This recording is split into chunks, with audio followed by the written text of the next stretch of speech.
things that we are getting about what is happening in Paris? Tim, thank you for the invite. There seems to be a big gap between the expectations expressed, especially coming from the US, and the realities I hear of.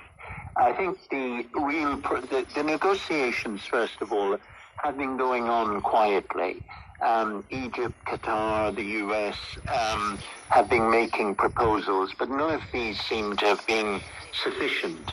And as I understand, the two main stumbling blocks that need to be overcome is first the desire from Gaza for a permanent ceasefire, and that being rejected outright by Netanyahu. And the second is the principle all-for-all swap.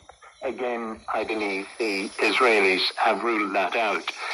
Unless the group that are meeting in Paris today can actually break that impasse, can achieve a mindset change on both sides, I am not too hopeful for the outcome. Right, that's interesting, because there has been so much positive briefing about how close they might be. Just to be clear, when you say all for all, you're talking about all the hostages in return for all the Palestinian all the Palestinian prisoners. I mean, the core, sorry Tim, but the core of the prisoners is a lot of the current prisoners were picked up recently in the West Bank.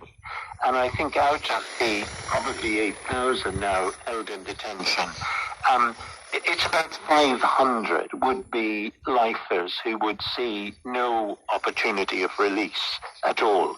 And I think that's the main bargaining point, certainly from the Hamas side.